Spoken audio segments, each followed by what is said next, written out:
Hey guys, and welcome to another brand new video. In this video, we actually have some brand new PlayStation 5 and Sony tech that's actually in the works right now that was actually properly released. We also have some really big gaming layoffs that are now ongoing in the whole gaming sphere, which makes things a little, just horrible. And as well as some pretty good Sony news too as well. We have a lot of kind of back and forth. So a little bit of positive, a little bit of negative, and a lot of things we're going to discuss all throughout this video. So if you guys will sit back, relax, and enjoy, and make sure you guys are subscribed with the notifications on. We also do have the Twitter and Twitch down below. If you guys are bored, we're going to be checking out Helldivers for the very first time ever, probably by the time this video is live. So after this video is all done, you guys can go check out on Twitch. You guys are bored and want to just click in the background and hang out and chill. And of course, sign up for Weeble, get a bunch of random free stock if you guys would like. And I appreciate y'all so much for watching here in the first place. So first and foremost, we actually have a very, very intriguing brand new technology over here in regards from PlayStation. So I'm going to give you guys a little bit of a highlight of this one. We have, like I said, we're going to have a little bit of good news first and foremost, a little bit of sad news afterwards, because typically the gaming sphere has kind of been, being destroyed in the background, but let's try to have a little bit of optimism over here for all the folks out there.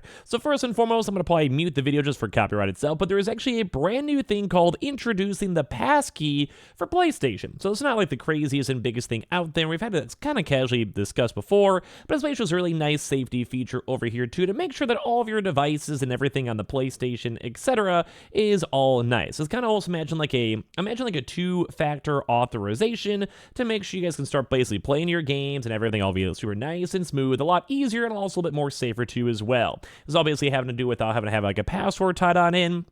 And I do think this is actually going to be kind of a pretty nice and big future step for PlayStation stuff, mainly because as we have things such as the PlayStation Portal, which would be more so integrated with remote play, or if, well, God forbid, I hope they do, have that also integrated with things such as PlayStation Plus streaming, having a chance just to pick it on up and play it also kind of prevents you from, let's say you have a PlayStation Portal, or you're gaming on remote play, or using your phone, or whatever it might be, to kind of calm down hackers and not having as many people easily being able to access your account. So it's not really a big, oh my god, huge update for graphics or AI or software or integrations or all that type of stuff, but it's still really nice to go and see that they have this brand new safety feature for the PlayStation and PlayStation users. So yeah. It's kind of imagine how you have for an Apple or whatever, you basically use just for lack of better terms, you basically just go and use say your fingerprint to have easy access to your account. Kind of very similar to how you have something like a PlayStation where you can basically look at your face and go from there. So it's not necessarily one-to-one, but it is a brand new technology that they're integrating finally now with PlayStation, and I've had a chance to go and promote it and mention on this brand new YouTube video too as well. So you're basically going to have password free for your accounts with the PlayStation Network, and all around it's just nice to go and see. Now, that's not the biggest deal, biggest news, biggest change up, because I think a lot of things such as Google Authy and other two-factor authorizations, email authorizations, whatever it might be, those are pretty commonplace as is. But at the same time, this is something new, and some people may want to take advantage of it, and people might be intrigued on it, so we got to give a bit of love towards PlayStation on that one for that even existing in the first place. Although now to kind of go get off that brand new technology being introduced, we also have some pretty sad news as well, and this is where Supermassive Games is now get to lay off over 30% of their staff. Now, you guys may not necessarily know Supermassive Games, but you guys will probably know actually some of the games they've made. So Supermassive Games is set to lay off over 90 people, accounting for up to 30% of the studio's current staff count. In a new report from Bloomberg, the studio behind games like The Quarry, which I'm sure you guys have heard of, and Until Dawn, and don't forget there is also a now Until Dawn new updated PlayStation 5 version that is in the works. Now, this makes me a little bit on the sadder side, too, and we may have more of a bigger overall video on it, but basically, this is rough, or basically just sad. They don't have that many employees, but they've had a lot of side projects. Kind of, if you guys remember back in the Telltale games, where we had The Walking Dead and The Wolf Among Us, it kind of seems like this game studio was doing well. They had a few good hits, The Quarry was decent, Until Dawn was very, very well received, Until Dawn movie. So they are still making money, and there is still clinical success, and they have these updates and PC versions, and all the good stuff is still going for the company, but it seems like they may have overhired.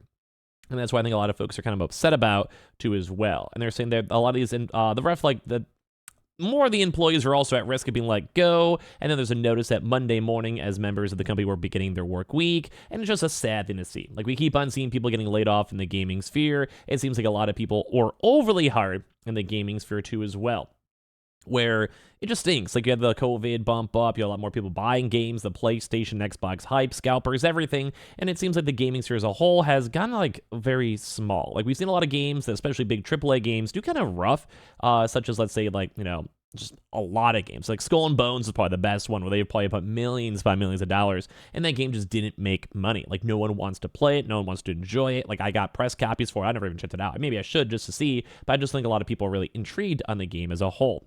And that's kind of where I think a lot of these companies overhired. They kept on expecting to have these massive profit numbers, and they just never did. Like, I mean, yeah, you might have a few banger games and people might like some stuff in the future, but you still have to go pick and choose what's going on. After much deliberation with deep regret, we are therefore undertaking a reorganization of Supermassive Games, they said. As a result, we are entering into a period of consultation, which we anticipate will result in the loss of some of our colleagues, which is rough to see nonetheless. Because don't forget about the morale for people working here. It's like you have your buddy Jim who you love, and he gets let off, and the next time you go to the office on a Tuesday after finding out a Monday, he is not there. So it's gonna be a really awkward tomorrow, especially for some folks who work remote or aren't what if they take like a vacation day off over here? It's kind of rough to see. Saying this is not a decision that were taken lightly, with many efforts made to avoid this outcome. We're all too aware of how unsettling and difficult this process is going to be for all of our employees, and we'll be working closely with these new involved to ensure the process is conducted as respectfully and compassionately as possible. Currently, Supermassive Games is working on a collaboratory effort with Behavior Interactive on a new game set in the Dead by Daylight universe called The Casting of Frank Stone. So it's a bit sad to go and see because like these people have actually made a lot of popular games. I'm sure you guys have heard of The Quarry. I'm sure you guys have heard of Until Dawn. And I think I also have a few other big games that have been in the works. Or as well, I'm sure you guys have heard of Dead by Daylight. I mean, it's not the most beloved game out there. I think it's a very polarizing game. But people who love it, and people who at least play it, at least they know of it. Like I played a little bit of Dead by Daylight myself. Still have no idea how to play the game, but it was always kind of fun. But they just are well known. Like Until Dawn and The Quarry are probably the more well-known games out here. And the studio, I think, has seen okay. Like the Quarry did okay, Until Dawn's done very good. So it's almost scary to see on even a company that is seemingly doing really good on the outside is still having issues overall. Not the best thing to go and see. So Supermassive Game is the latest to lay off their employees this year after a 2023 that saw over 10,000 people in the industry lose their jobs. 2024 has seen over 6,000 people be let go in just the first few months. And this is why everything seems horrendous. Like it makes me so sad to see the gaming sphere still being hurt so far everywhere. It just makes me really sad to see. Now to kind of get some more bigger kind of happy news over here, saying we've had a lot of big updates for the Helldivers, which I'm going to probably be checking out for the first time, as I mentioned. So if you guys are bored, swing by the Twitch. Or if you guys have played it, let me know how you guys want to go from this. But they have a very small dev studio, where they're basically saying over here that Sony themselves was on top of this. Sony themselves are doing really well, and they even said, proud of you and the team for not only creating this game, but sacrificing your sanities to keep the game from completely collapsing under this demand. One day you'll actually get to continue developing the game instead of just rewriting the back end. And they go and say it's actually just optimization at this point. We have some great support from top Sony back-end engineers, basically saying that Sony themselves, kind of a little bit more of like a positive, positive, that Sony's been on top of their stuff. Like they kind of realized that Helldivers has had a very good, successful run, and they've done very well. The game itself is a good game. And then the part two of this is that, like, they're saying, like, yeah, like, Sony's had our back. Like, we made them a lot of money, and we're keeping player bases going. This is a fun live service game that people are enjoying. And hopefully I'll like it, too. Like I said, like, hopefully it's going to be fun. I'm going to play it a little bit on Twitch. But, like, I hope it's going to be, like, cool. But it's nice to see that Sony has people's backs, that they have these game companies, and it's kind of like how Xbox did the same thing. Like, to kind of bring both people up, Xbox had a lot of big support for Palworld and try to help out with servers and integrations and community and all of that. And I think that's nice. Like, I like to see these big head honchos who have the server capabilities, the money, the spare employees to basically be like, hey, Jim, I know you're working on like this random project out 2 years from now. You want to go spend 2 weeks and try to help out the Helldivers team? Like you can help them with the servers or make sure everything's working good. And they're like, yeah, sure, absolutely. Because it's like what you should go and do if you're an actually good business. You have to reallocate your talents and make sure they're doing good. But it's kind of nice. I've also seen this Palstedt guy, that basically the maker, CEO of Arrowhead and the maker of Helldivers, have like really good takes and just have a really good mindset. Like I really like someone like him. So I got to give them a big thumbs up for how they've been interacting with the Helldivers community. As well, last but not least, just kind of a little more Helldivers hype.